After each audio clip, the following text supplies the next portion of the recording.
So in this video, we are going to be looking at equilibrium, and we're going to be working out the value of K from equilibrium using the ICE method. Now, this is usually when you have got gas reactants and gas products, and you will always be given the concentration of your reactants as you are in control of that when you're doing your experiment. At time zero, however, I'm going to draw a line down here. At time zero, you're always going to have zero products because you've not started the chemical reaction to allow the equilibrium to be achieved. Now, from higher, we know that the equilibrium, the concentrations are constant and the rates are equal. All right, and what we're wanting to achieve is we want to achieve, for the first part here, is we want to know what the concentrations at equilibrium are once the reaction has came to constant. All right. Now, you will always be given one piece of information, and it will be the equilibrium of either of your reactants or your products. In this case, just now, I am just going to put in the equilibrium, just giving you the value of 4.5. So in the text, you will be told that you have got a concentration of 5 mole per litre of hydrogen, 2 mole per litre of nitrogen, and at equilibrium, you have calculated that you've got 4.5 mole per litre of your hydrogen. So anytime we do a balanced chemical equation, we have to use the mole ratio that's given. So we can see here, we've got a 3:1:2 ratio. So this is the most important part, okay, as this is what we're going to be using for scaling for our changes that are made during the chemical reaction. All right, so we're going to be using this here. Now, what we have here is, for us to do any math, we've got to have two numbers, and we're looking at number columns here. I've got two numbers in this column, one here and one here, so I have to start with this part here. How do I get from 5 to, which is my initial concentration, to 4.5? That would be a change of 0.5. Now, we would take that away because as time goes on, reactants will change into products. So if I have 5.0 take away 0.5, that will give me 4.5. Now, this here is the most important number because this number is what is allowing us to work out the change using our balanced ratio that we've got from our balanced chemical equation. So then what I want to do is to scale over for this.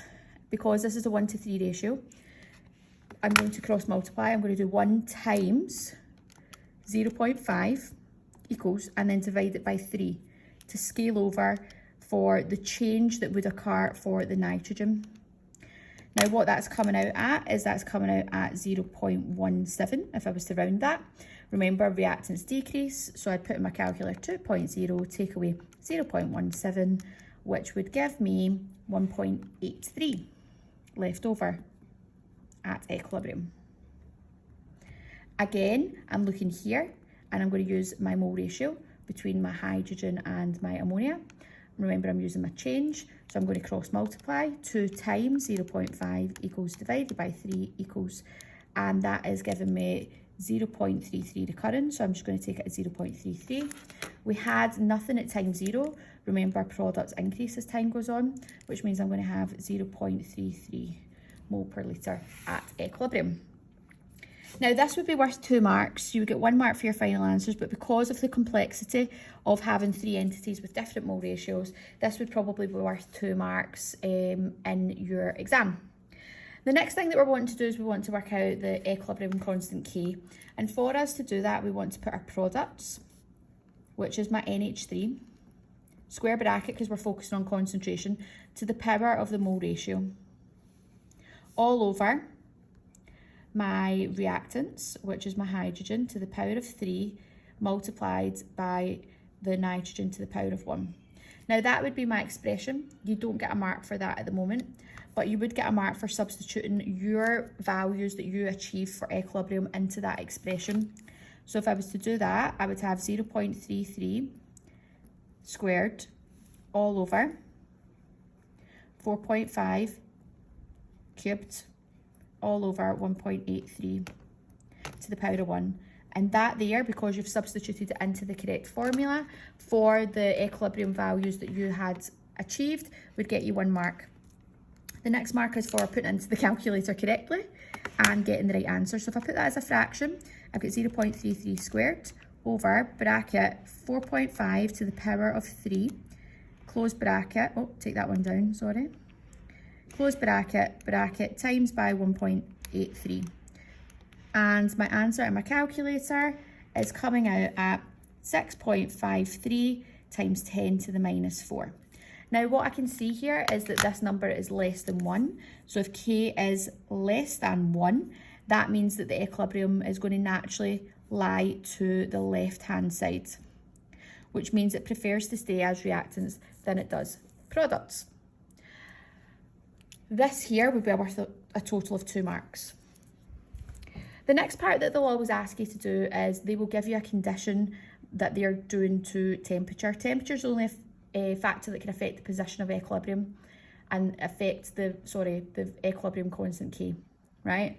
There are factors that can affect the position of equilibrium, but the value of K can only be influenced by temperature. So if we increased the temperature, we need to think about what would happen to the value of K. Would it lie more to the left or would it increase towards the product side? So to do that, we actually have to look at the enthalpy, okay? And what we have here is the enthalpy is given as positive, which means that's an endothermic reaction. Endothermic reactions are cold reactions. And if you're cold, what do you want to do to the temperature? You want to increase that temperature. So by increasing the temperature, we know that's what we're doing to our factor, and it favours the forward reaction. That means it's going to push the equilibrium, would move to the right, and therefore the value of K would get closer or increase towards 1. This here would get you 1 mark for your correct processing and 1 mark for telling me what happens to the value of K.